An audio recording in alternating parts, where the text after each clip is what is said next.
Very warm welcome to all of you, although the room is very cold, but the welcome is warm. I was asked to speak to this illustrious gathering, and my dilemma was that I'm speaking to illustrious people who are already on the path to manufacturing excellence for a long time. What is it that I can speak about? Nevertheless, I've put together a few questions, some dilemmas. I'll not be providing answers. I want to leave some questions for all of us, something to contemplate on, something to think about.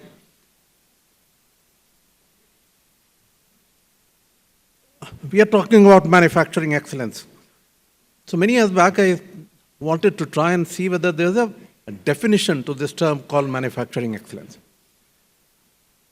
Well, I don't know whether any of you found an answer. I did not. All I came to understand is that excellence is a moving target. It's a moving target. You don't reach. By the time you reach one level, the goalpost has moved. And if the goalpost moves, we have to redouble our efforts, and probably the next round is even more difficult. So when we move forward, we move, hopefully, one more step closer to perfection. And as we all know, perfection is unattainable. We can strive to move towards it. That's why Kaizen is continual improvement. Keep moving one step at a time. Make sure that the direction is clear. Now, as we all know, improvement requires change. And since we are talking of excellence, change has to be relentless, it has to be ongoing. And the pace of change is increasing. Pace of change of technology, of regulation, of customer demands is increasing. And I, a few months back, read a book called Same as Ever. I don't know whether any of you read that book called Same as Ever by Morgan Housel. He says, whereas the world is changing more and more rapidly, there is something which remains unchanged, something that has remained unchanged, is likely to remain unchanged for years to come. And because that becomes some kind of a fulcrum on which you can base your change management efforts. And the core of many points that he has brought about are human nature. He says, whereas things around us keep changing, the human nature doesn't change. We are still governed by envy. We are still governed by incentives.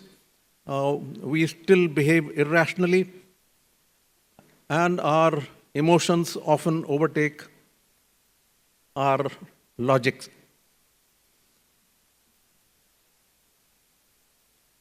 So what I wanted to share today is we have been working in India for the last 25 years, quarter century. This is our silver jubilee year. As we have kept working, we always found a few paradoxes, and I leave those paradoxes as a question, see whether we can get answers. So in this period, we have met, I don't know, at least 700 to 800 different organizations, possibly more.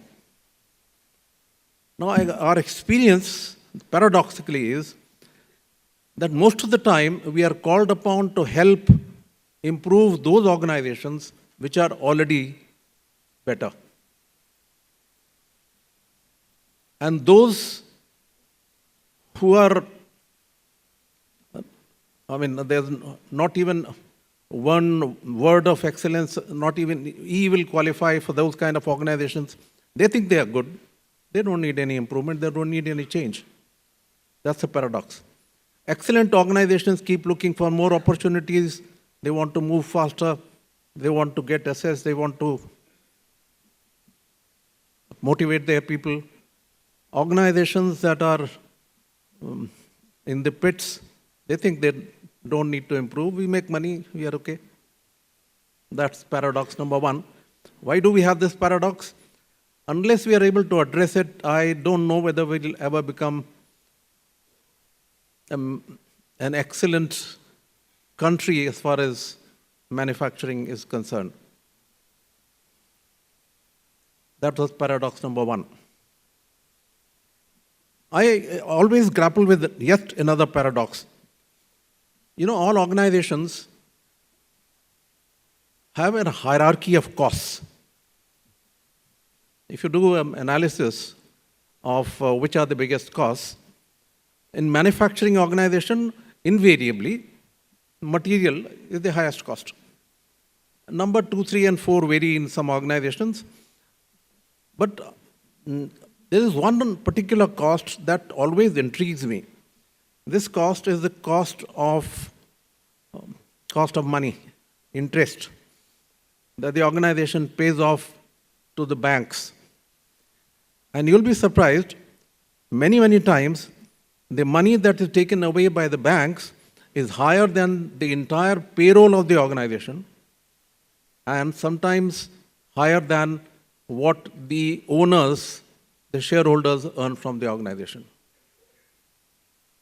Shall I repeat that? The banks get more from the organization than the shareholders and the employees. Not combined, but separately. And I think good management practices, excellence would demand that this cost be reduced. Now, although that seems to be obvious, but if I look at the hierarchy of costs and also look at the hierarchy of time the managers spend on managing those costs, there's another paradox. Although the manpower cost will sometimes be at number 3 or number 4, may generally be in single digits for many companies, the highest management time is spent on manpower productivity, manpower issue, IR issues. Somehow this appears to me be a paradox which I have not been able to understand. If we spend same kind of effort for reducing material-related costs, improving yield, reducing inventories, reducing rejections, and save 1% of the 70% material cost, the returns would any day be much higher than what you'd get by saving 5% and 10% from manpower cost. Paradox number 2. Paradox number 3. Change happens when people change behaviors. Let me illustrate this. All of us know, for example, all of us intellectually know, we have been told, we are educated, awareness, that if we are driving on the road, we'll be all disciplined, everybody will have a good time provided we follow the rules of traffic on the signals, overtaking from the left or the right. We know intellectually, but our behaviors don't reflect it. Excellence comes from implementing what we know into behaviors. And this is true at organization level also. There are so many, for example, safety. It doesn't come from knowing safety protocols, it comes from behaving with safety protocols. Now the paradox is this. Management will spend 80% of the time in creating awareness and training and information, sending out circulars and so on and so forth, but they will do so little about managing behaviors. What is the paradox? 80% of behavioral change comes from management of behaviors. 20% of performance change of results come from antecedents, from preparation, training, awareness, etc. The paradox is we spend almost the reverse. 80% of effort on antecedents, 20% on behavioral management. This is paradox number 3.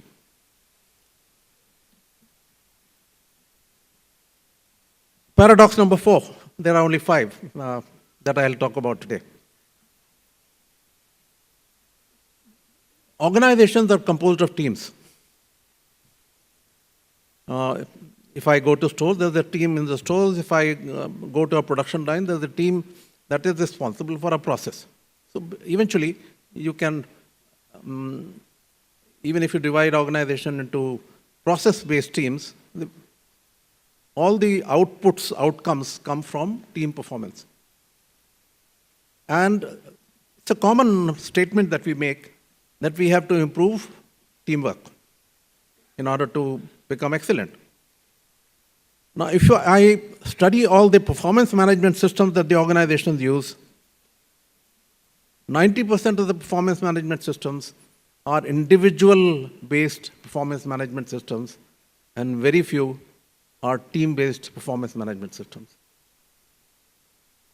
This is the paradox number 4. I'll come to the last paradox.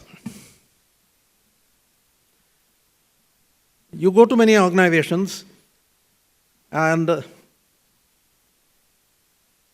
the approach to excellence, to improvement, can be described as chasing the next fad. You know, a few years back, it used to be that we are doing TQM. We are chasing the Deming Award. We are doing TPM, and we are looking for the TPM award. Some organization will say we are doing digitalization. Now, to me, all these are fine. They are proven technologies. They have to be brought into play. But eventually, why do we manage organizations? What is the definition of excellence? We want to improve outcomes. We want to improve results. And depending on which process we are using for improving results, we have to choose the tool. There's the cart before the horse. We choose the tool first and decide the business outcomes later. I don't know whether I'm making sense. I'll do TPM. To me, the right paradigm is I decide what is the performance outcome that I want to improve, and then choose the right tool to help me get there. Not to choose the tool first and then find out where to apply it. This is the paradox number 5.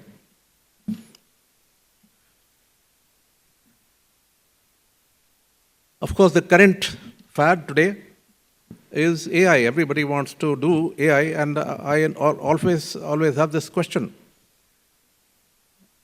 I quoted Morgan Housel as I began.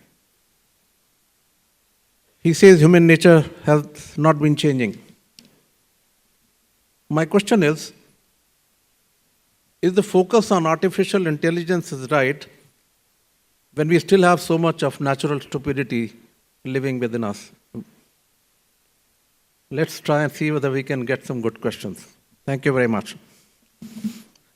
Hopefully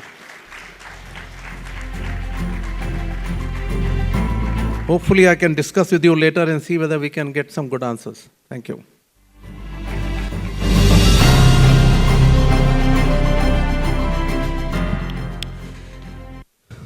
Thank you very much, Mr. Grover.